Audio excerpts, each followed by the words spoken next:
Pressure, exam और सपने, ये 3 चीज़ें हैं जो मेरे दिमाग में हमेशा रहती थी।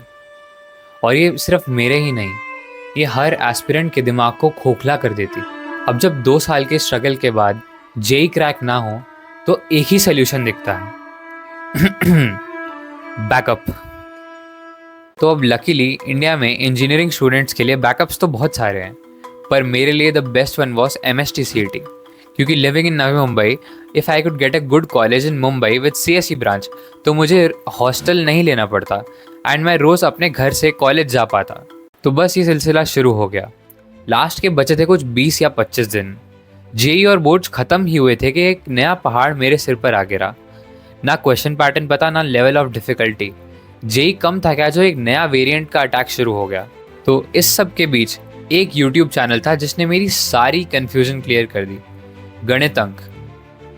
First of all, this is not a paid video and his lectures actually helped me, क्योंकि फिजिक्स तो तुम्हारे भाई का क्रेजी था ही और केमिस्ट्री किसी ना किसी तरह मैनेज हो रही थी, पर MST CET की सबसे स्कोरिंग चीज़ मैथमेटिक्स मेरी उतनी ही अच्छी थी जितनी एक कॉमर्स स्टूडेंट की केमिस्ट्री, क्योंकि मैथ्स में एक क्वेश्चन सॉल्व करने के तुम्हें 2 मार्क्स मिलते हैं और फिजिक्स और केमिस्ट्री में 1 मार्क। सो मैथ्स तुम्हारे लिए एक रैंक बूस्टर है, जितना अच्छा मैथ्स उतनी अच्छी rank. So his beta series was the one where I could find short and descriptive lectures with good question practice. अब कुछ 1 हफ्ते के अंदर मैंने बचे हुए चैप्टर्स के लेक्चर्स देखकर नोट्स तो बना ही लिए थे, पर इससे क्या होता है? अभी तो हमारा 30% काम भी नहीं हुआ। The most important thing in any competitive exam is question practice. Question practice किए बिना एग्जाम में जाना is just like trying to swim in an ocean by reading a book. तो अब सवाल ढूंढूं तो ढूंढूं कहाँ से? Well, most of you would think कि जेईई मेंस या फिर एडवांस के सवाल कर लेता हूँ तो CET की प्रेप तो ईजिली हो ही जाएगी। Trust me, you will just and up wasting your time. अब जेईई का पैटर्न कुछ और है एंड वहाँ की डिफ़िकल्टी लेवल कुछ और ही है एंड इवन चैप्टर्स भी अलग हैं। MST CET में कुछ चैप्टर्स बहुत इंपॉर्टेंट है और जेईई में वो आते ही नहीं हैं। सो एकदम अलग टाइप ऑफ प्रिपरेशन ज़रूरी है। तो आखिरकार एक दिन मैं हिम्मत करके जाकर ले आया अरिहंत की MST CET गाइड 2024। अब इन बुक्स को देखकर ही पढ़ने का मन नहीं कर रहा था।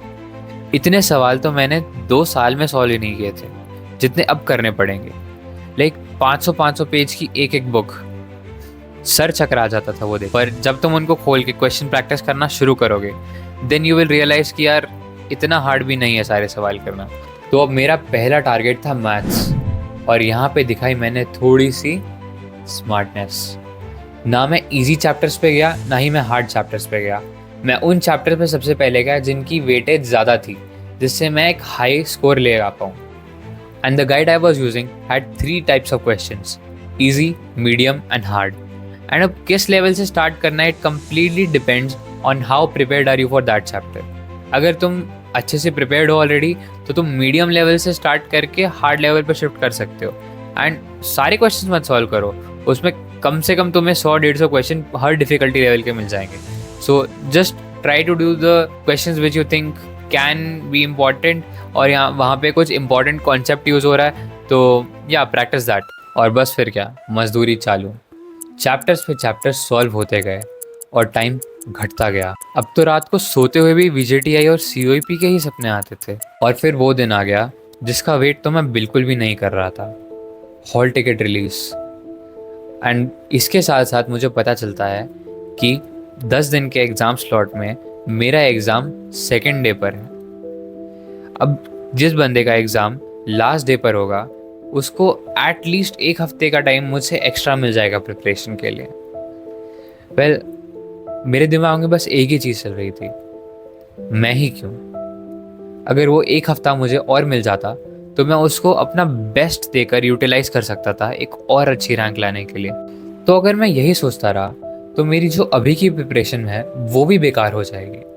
मैं यही सोचता रह जाऊंगा कि मेरे से 1 हफ्ते बाद जिसका एग्ज़ाम है वो मुझसे कितना ज़्यादा प्रिपेयर्ड होगा, और मैं अपनी प्रिपरेशन को ही बेकार कर दूंगा। इसके बारे में मैं कुछ कर तो नहीं सकता हूँ, but what we can do is prepare our best in the time we are given. तो अब वो दिन आ गया जब मैं हॉल टिकट और वो 5 रुपये का पेन लेके अपने मीलों दूर एग्ज़ाम हॉल में एग्ज़ाम देने गया।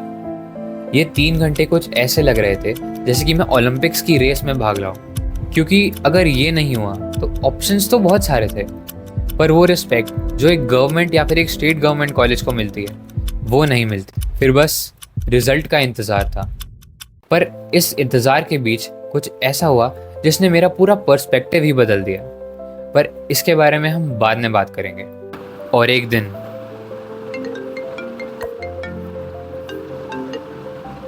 हेलो भाई, सीटी का रिजल्ट आ गया। आ गया? हाँ। चल मैं चेक करता हूँ। किसी तरह मैं छुपते छुपाते अपने कमरे में जाकर रिजल्ट चेक कर रहा था, ताकि मैं पहले खुद तो प्रोसेस कर लूँ और फिर जाके घर वालों को कुछ बताऊँ। और तभी मैंने देखा टोटल परसेंटाइल स्कोर PCM 97.68। इतनी परसेंटाइल में तो इजीली मुंबई के किसी टॉप 5 कॉलेजेस में से किसी एक में CSE तो मिल ही जाएगा। और मेरी प्रिपरेशन देखते हुए मैं 95 परसेंटाइल से ऊपर एक्सपेक्ट नहीं कर रहा था। But good things happen, you just have to wait and keep working hard. अब मेरी जो प्रिपरेशन है that was in some sort of a do or die situation, but you can prepare in a better way. There are a few things which I believe कि अगर मैंने की होती तो मेरी परसेंटाइल और अच्छी आती। अगर मैं थोड़ा पहले रियलाइज कर लेता, instead of JEE MST CT के लिए प्रिपेयर करना would be more beneficial for me at this point, तो मेरी परसेंटाइल में कुछ और अच्छा हो सकता था। अगर मैं मोर सैम्पल पेपर सॉल्व करता तो यार 99 परसेंटाइल भी दूर नहीं था। बट वेट, क्या मैं एक CT कॉलेज में हूँ भी? नहीं। Well, when you have a good opportunity, it doesn't mean that it will be the best opportunity that you will ever have. And result का वेट करते करते I discovered my college, Scalar School of Technology. And एक ऐसी opportunity थी जो कि मेरे को CET के किसी भी कॉलेज से बहुत बेटर लगी। And my next mission was to crack it. So here I am. So best of luck for MST CET. I will be attaching all the resources which I used in my preparation so that you can also achieve your dream college. Up till then, stay tuned.